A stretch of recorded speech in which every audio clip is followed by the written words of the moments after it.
तो देखिए, एक और चैंपियंस दुबई से वापस हिंदुस्तान आ रहे हैं। उनका जोरदार स्वागत किया जा रहा है, जश्न मनाया जा रहा है। तो दूसरी ओर कुछ ऐसी तस्वीरें भी देश के सामने आई जिनमें भारत की जीत के जश्न का विरोध किया गया। हम बात कर रहे हैं मध्य प्रदेश में इंदौर के महू की, जहां बवाल हुआ, आगजनी भी हुई, पथराव किया गया, तोड़फोड़ हुई और अब उपद्रवियों के खिलाफ एक्शन हो रहा है। इंदौर के महू में हुई हिंसा पर अपडेट आप जान लीजिए। अब तक 2 एफआईआर वहां पर दर्ज की गई है, 13 गिरफ्तार किए गए हैं। कई आरोपियों पर एनएसए लगाने की तैयारी वहां पर सरकार की ओर से की जा रही है। लगातार सीसीटीवी फुटेज खंगाल रही है वहां पर पुलिस। कई और आरोपी हैं जिनका पकड़ में आना अभी बाकी है। तस्वीर नंबर 1, भारत की जीत पर जश्न मनाते लोग।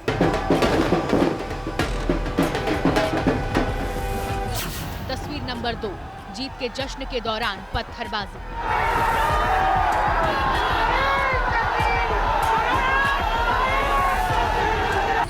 तस्वीर नंबर 3, दंगाइयों ने जलाई गाड़ियां।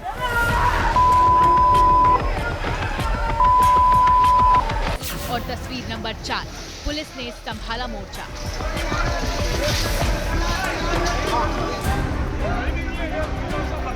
ये चारों तस्वीरें मध्य प्रदेश के महू की हैं। इंदौर से करीब 20 किलोमीटर की दूरी पर पड़ता है महू कस्बा। यहाँ का अपना ऐतिहासिक महत्व है, लेकिन रविवार रात से महू दंगाइयों की वजह से चर्चा में है। दंगाइयों ने रविवार की रात इन गाड़ियों में आग लगा दी, कार और स्कूटी फूंक डाली।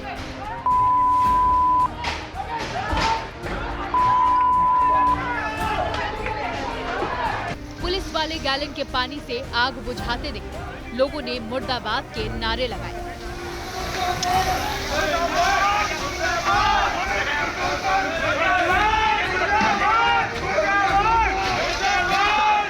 घटना की शुरुआत हुई रात करीब 10 बजे के आसपास। भारत और न्यूजीलैंड का मैच खत्म हुआ था। जीत के जश्न में लोग जुलूस निकालने सड़क पर उतरे थे।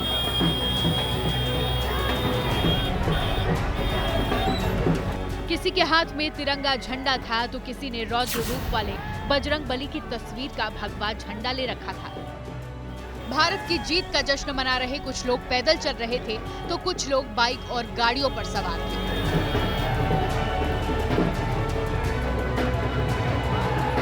मुस्लिम पक्ष का आरोप है कि महू की जामा मस्जिद के पास जुलूस पहुंचा तो किसी ने भीड़ से मस्जिद में पटाखे फेंक दिए। तनातनी यहीं से शुरू हुई। नारेबाजी और हाथापाई ने हिंसा की शक्ल ले ली। तस्वीरों में आप देख सकते हैं कि मस्जिद से लोग तेजी में बाहर निकलते हैं, जुलूस में शामिल लोगों से उलझ जाते हैं। देखते ही देखते सड़क पर पत्थरबाजी शुरू हो जाती है।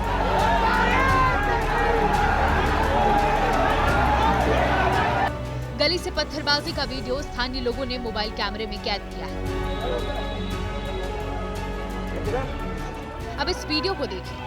कुछ दंगाई गली के बीचों बीच एक स्कूटी को ईंट पत्थरों से तोड़ रहे हैं।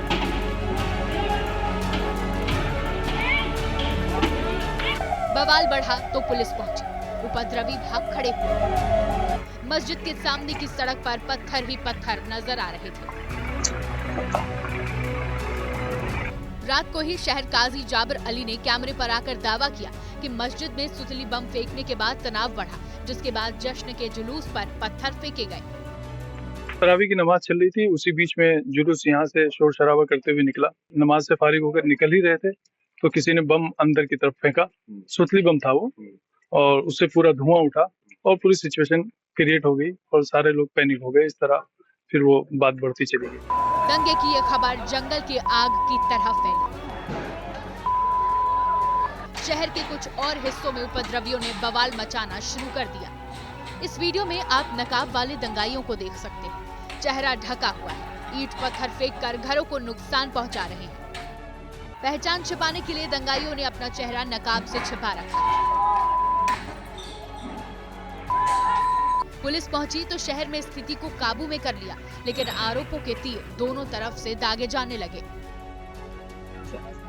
खबर मिली तो स्थानीय बीजेपी विधायक उषा ठाकुर घटनास्थल पर पहुंची, लोगों से बात की, जानकारी जुटाई और दंगे का आरोप दूसरे पक्ष पर ठोक दिया। भारत के जश्न पर, जीतने के जश्न पर सब बच्चे यहाँ तिरंगा लेकर अपना जश्न मना रहे थे, रैली निकाल रहे थे। इसी बीच अल्पसंख्यक समाज के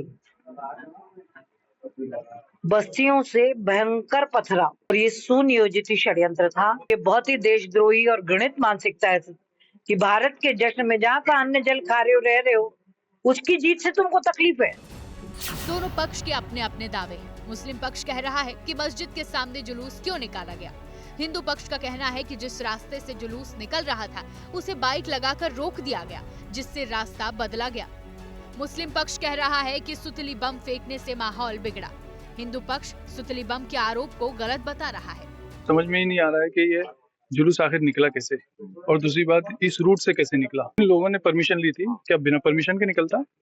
और दूसरी बात यह है कि अगर परमिशन ली थी तो कितनी गाड़ियों की, कितने लोगों की, किस तरह की सिचुएशन में परमिशन दी गई थी।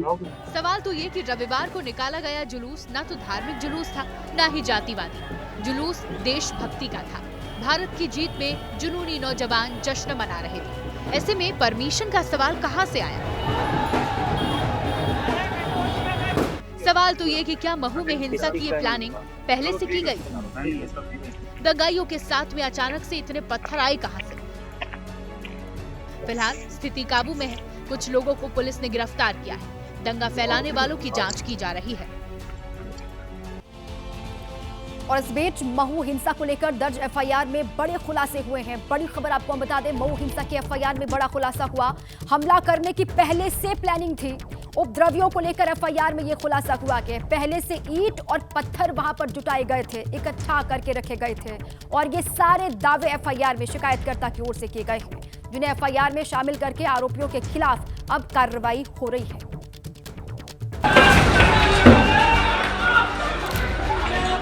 1, 2, 3, 4, 5 गिनते जाइए और इन चेहरों को देखते जाइए। महू के ये वो उपद्रवी हैं जिन्होंने शहर की शांति को तहस नहस किया है।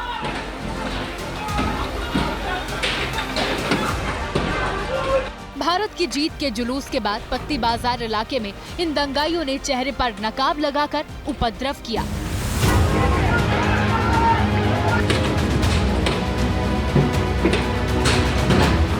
एबीपी न्यूज के रिपोर्टर अंबुज पांडे ग्राउंड जीरो पर पहुंचे, जहां दंगे के बाद के निशान दिन में चीख चीख कर हिंसा की गवाही दे रहे थे।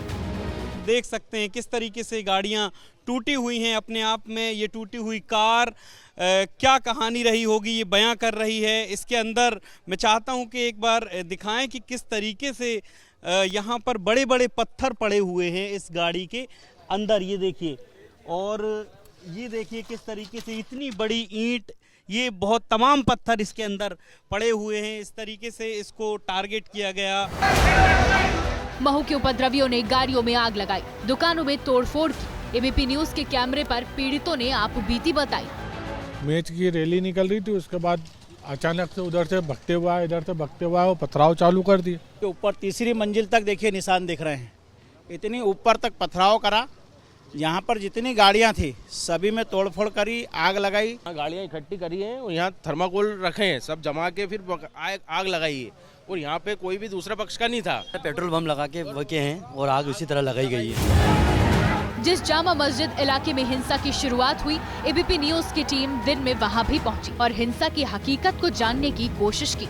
ये तो यहाँ पर ही वो घटना हुई थी और ये यही सेंसिटिव इलाका था जहाँ से इस घटना की शुरुआत हुई। और कहा जा रहा है कि एक दूसरे पर दोनों पक्ष आरोप लगा रहे हैं, लेकिन पुलिस का भी ये दावा है कि फिलहाल हालात सामान्य हैं, पर एहतियातन वो यहाँ पर तैनात हैं। हिंसा के बाद बीजेपी के सांसद और विधायक कह रहे हैं कि दोषियों को बख्शा नहीं जाएगा। भारत जीतता है तो उसकी आतिशबाजी से नफरत क्यों करते हो? और अगर तुम्हें इन पटाखों से नफरत है तो डॉक्टर मोहन यादव की सरकार के डंडे के पटाखे खाने पड़ेंगे। अब पुलिस रविवार की रात के दंगाइयों के चेहरों को पहचानने की कोशिश कर रही है। पता लगाने में जुटी है कि उपद्रवियों के हाथ में इतने पत्थर अचानक कहां से आए। सीसीटीवी से पहचान की जा रही है। अराउंड 13 लोगों को अरेस्ट कर लिया गया है और बाकी लोगों को भी पुलिस चेक कर रही है। सीसीटीवी फुटेजेस पुलिस के पास उपलब्ध हैं, उन लोगों को चेक कर रही है कौन लोगों ने कल शांति भंग करने की कोशिश की है और उन पर पुलिस सख्त कार्रवाई करेगी। पुलिस ने हिंसा के आरोप में दर्जन भर उपद्रवियों को गिरफ्तार किया है। कुछ लोगों के खिलाफ रासुका लगाए जाने की तैयारी है। हिंसा के विरोध में हिंदू संगठनों ने महू बंद रखा।